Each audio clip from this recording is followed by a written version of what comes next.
Factors को जोड़ दीजिए। अगर इसका दुगना हो गया मतलब 12।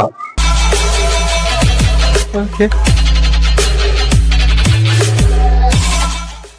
तो चलिए आज का हमारा टॉपिक है फैक्टर्स। फैक्टर्स मीन्स होता है भाजक। अब भाजक कहते किसको हैं? तो भाजक किसे बोलते हैं मालूम है? जैसे 10 किसका किसका टेबल में आएगा?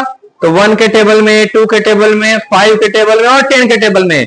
तो 10 के फैक्टर्स कौन कौन हुए बाबू? 1 हुए, 2, 5 और 10। तो ये 4 जो हो गए वो 10 के फैक्टर्स हो गए। यस और नो? अब फैक्टर वो होता है जो पूरा पूरा डिवाइड लगा दे। ये नहीं कि वो डिवाइड लगा करके कुछ रिमाइंडर छोड़े। जैसे 10 को अगर हम 4 से डिवाइड लगाएं तो 4 दुनिया 2 बच जाएगा।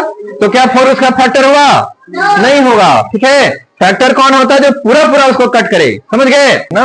A number is a factor of another number. एक नंबर दूसरे नंबर का तभी फैक्टर होगा जब second number is exactly divisible by first. दूसरा जो नंबर है वो पहले वाले नंबर को पूरा पूरा काट देगा। समझ गया? हम वही बता रहे थे। जैसे यहां देखिए एग्जांपल में हम 10 लिखे तो 10 1 के टेबल में 10 बार में पूरे पूरे कटता है, 2 के टेबल में 5 बार में पूरे पूरे कटेगा, 5 का टेबल में 2 बार में पूरा पूरा कटेगा और 10 का टेबल में 1 बार में पूरा पूरा कटेगा। यस और नो?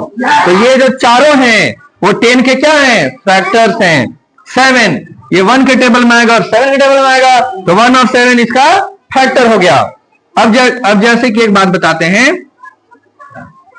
कि फैक्टर्स बाबू 2 टाइप्स के होते हैं। अब फैक्टर को 2 पार्ट्स में हम कर सकते हैं। जैसे एक होता है प्रॉपर फैक्टर। एक हमारा क्या फैक्टर होता है? Proper factor. और एक होता है इम्प्रॉपर फैक्टर। इनको किनको समझ में आ रहा है? चलिए तो देखिए बाबू, प्रॉपर फैक्टर वो होता है उसको बोलते हैं जो 1 हो और एक वो खुद हो, तो दोनों प्रॉपर फैक्टर्स हैं। जैसे अगर नहीं समझ में आया तो जैसे कि देखिए 10 है कि नहीं?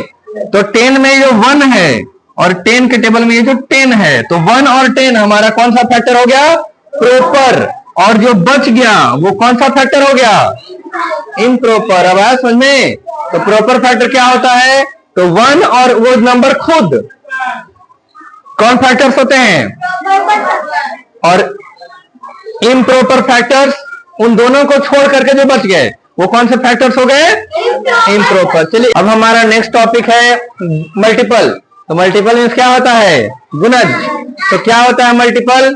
तो देखिए the product of the number, किसी भी नंबर का गुना, किसी भी नंबर का उसका मल्टीपल कहलाता है। जैसे अगर आपको कोई बोले बाबू कि 7 का मल्टीपल बताओ तो 7 बन जाओ तो 7 इसका मल्टीपल हो गया। 7 2 जा तो 7 का मल्टीपल हो गया 14। 7 3 जा तो 7 का मल्टीपल हो गया 21। 7 7 जा 49, मल्टीपल हो गया 49। तो यही मल्टीपल है। बस टेबल पढ़ लेना है और वो उसका क्या हो जाएगा? मल्टीपल हो गया। 2 बार 3 बार 4 बार 10 बार जितना आपको मन करे। अब 10 का मल्टीपल पूछेंगे, कौन कौन बताएंगे 10 का मल्टीपल? बोलिए।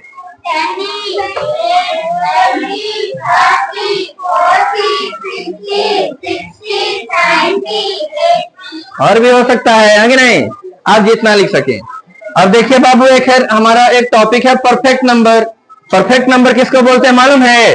कि किसी भी नंबर का, किसी भी संख्या का अगर हम फैक्टर निकाल दें, फैक्टर मीन्स भाजक, और वह उस नंबर का दुगुना हो जाए तो उसी को बोलते हैं परफेक्ट नंबर। जैसे कि देखिए यहां बताते हैं ना,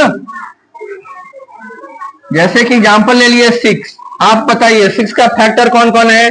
6 किसका किसका पहाड़ा में आएगा बताइए? 1,